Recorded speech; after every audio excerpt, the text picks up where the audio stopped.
these like crystal eggs. But the more research I did, it also is very powerful for bladder control, especially as you get older and after having kids. So I did order some and I have tried it now. And it's kind of cool. And there's like Kegel weightlifting. Okay, that's hardcore. Yeah, it's totally, so, a lot of, just like that. I mean, we hear like, oh yeah, do your Kegels. It's important, pelvic floor health. Mm-hmm. That's kind of the way that it's said. It's never said seriously. I've never been in like a sex ed class where like where pelvic floor health for women has come up. It's never been something that's, been explained to me in detail. It wasn't until I really started digging into this that I came across like the benefits of it. It's just not mainstream, like in our mainstream education. It's just not. So I kind of came across this in my research the last year and a half or so that I've really dug into this. And your pelvic floor, no matter how old you are, no matter what kind of sex you're having, is going to get weaker as you age. And your pelvic floor is basically the vaginal muscles, the walls of your vagina that contract and when you have an orgasm, and they need to be stimulated in order to have an orgasm. So they have to be strong, just like any muscle. The more you work those muscles, the stronger they'll get. And the less you work those muscles, the weaker they'll get.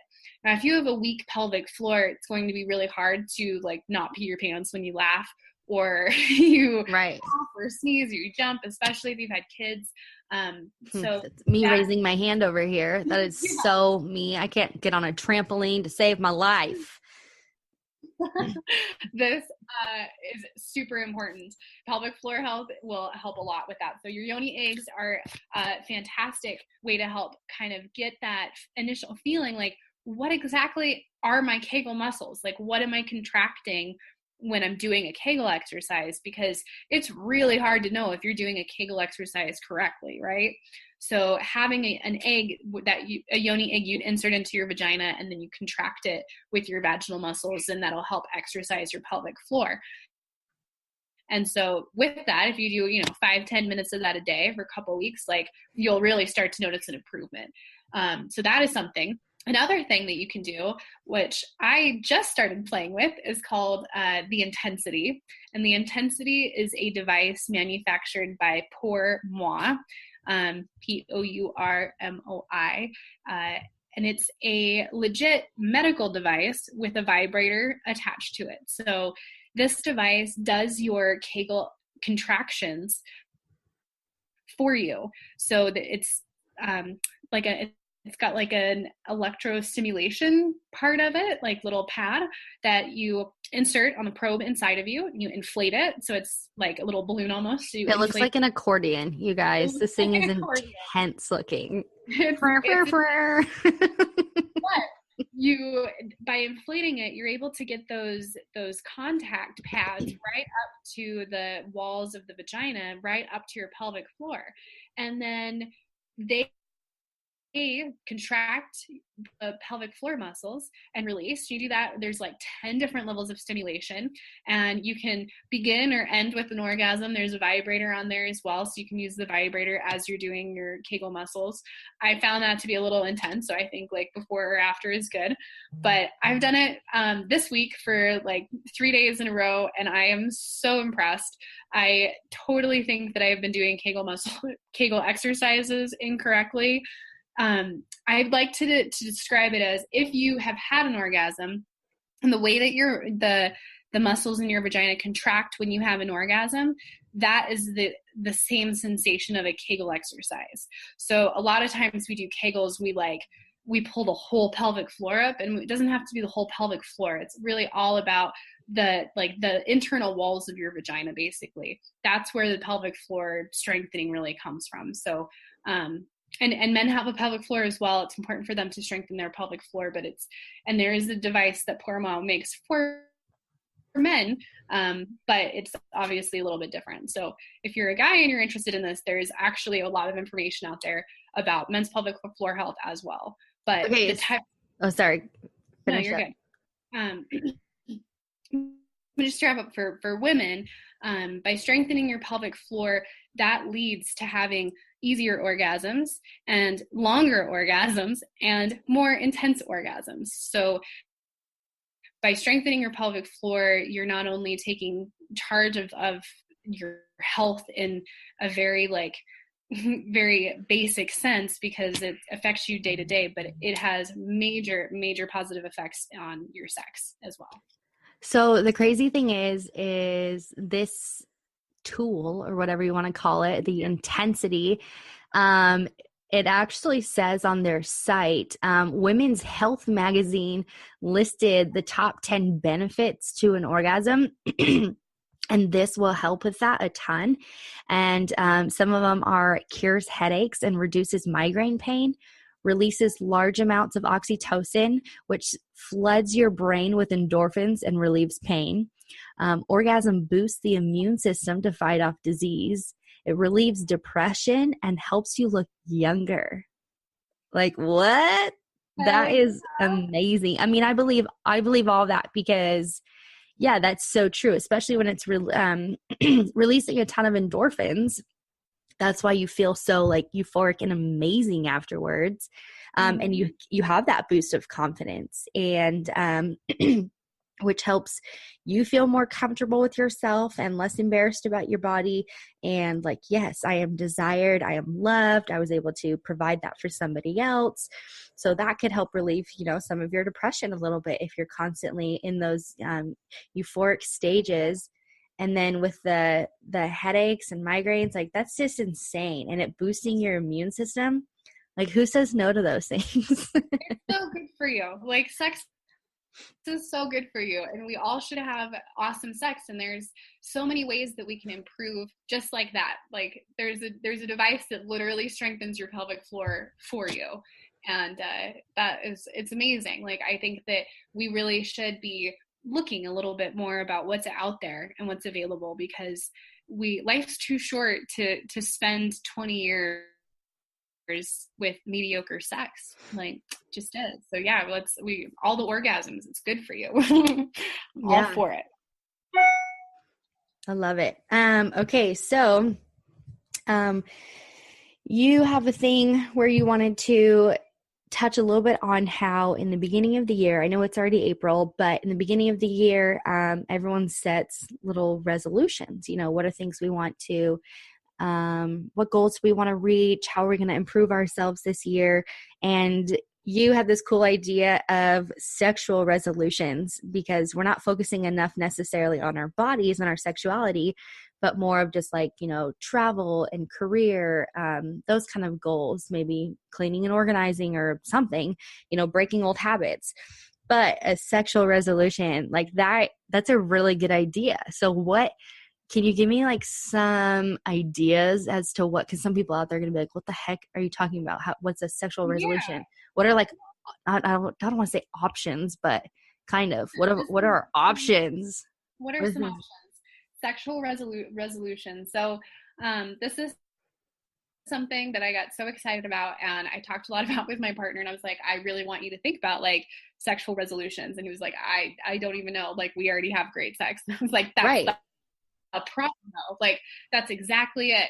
I think that we have great sex as well. We're totally on the same page. But what are some things that I want to work on either personally or together as a couple with him and in our sex life? So one thing was I wanted to strengthen my pelvic floor. I really wanted to work on pelvic floor health this year. So I have the intensity now, and I've started my regimen, and I can't wait to see where that goes. But continuing to educate myself and surround myself with new information about sexual health was another one. Masturbating more, becoming more comfortable and confident with my own body and my own solo time. So that was one of mine, and they're totally an option. You can make it to where it's something simple like that, or you can say man, you know what, this year I would really love to have I'd love to have this fantasy played out, or I want to have group sex, or I want to find someone that, is willing to go out and role play in public, like pretend to be someone else. Like we meet at a bar, like you play out a storyline. Like there's lots of like little fantasies that you can play out that are not huge. They're not necessarily like, okay, this huge commitment. Yeah. They do that on Modern Family every Valentine's Day. Have you seen that show? I'm not. Oh my No. gosh. Okay, so on Modern Family, it's this really popular family show, but the parents, to spice things up on Valentine's Day, they meet at a bar and they both wear kind of costumes and they just kind of role play like, oh, hey, how are you, fine lady? And, sometimes they do accents or something, and it's super silly. It's super funny. And then they get a hotel room and that's their Valentine's night every year. So it's really funny to watch that play out. I think it's phenomenal. And if that doesn't resonate with you, it doesn't have to. And I think that's the thing. Like we either feel like there's acceptable things that we should want, and then there's unacceptable things that maybe we want that we don't want to like accept.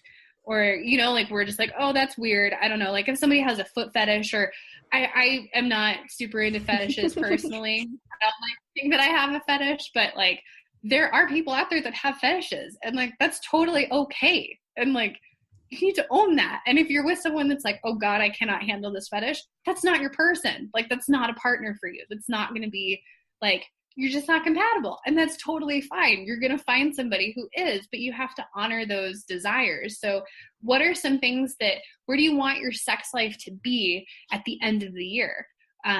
What do you want? Like if you haven't had an orgasm, a fantastic place to start would be to get a little bit more comfortable with your own body, start to explore self-pleasure, and by the end of the year, have an orgasm, whether that's just by yourself or with a partner or whatever.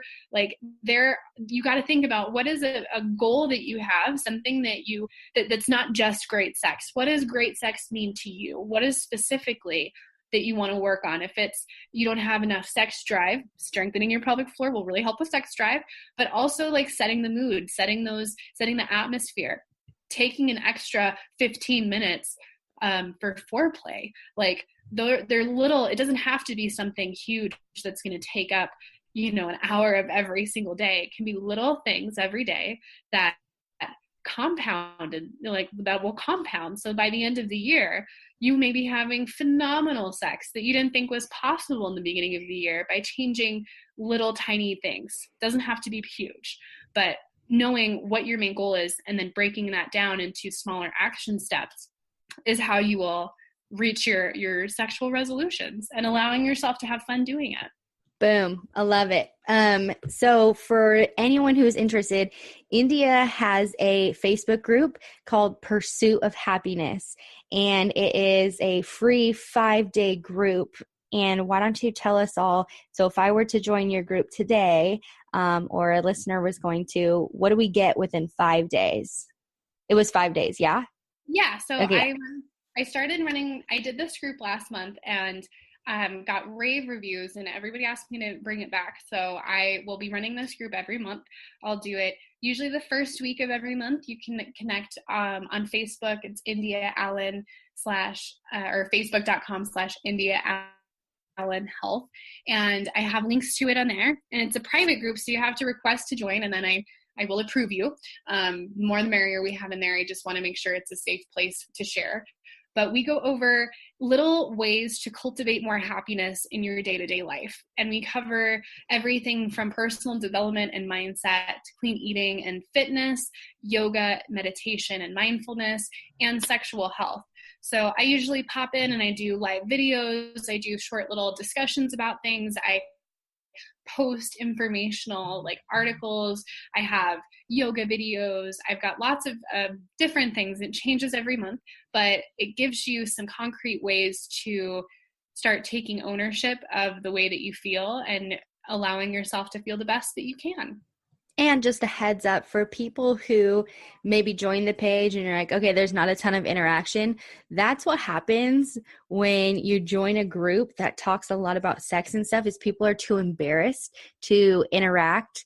But feel free to message her or reach out to her, contact her, get on her email listing as well, because no embarrassment. That's what you're trying to work past through all of this. So if you're too embarrassed to post on the group, like most people tend to be, definitely message her. And you want to just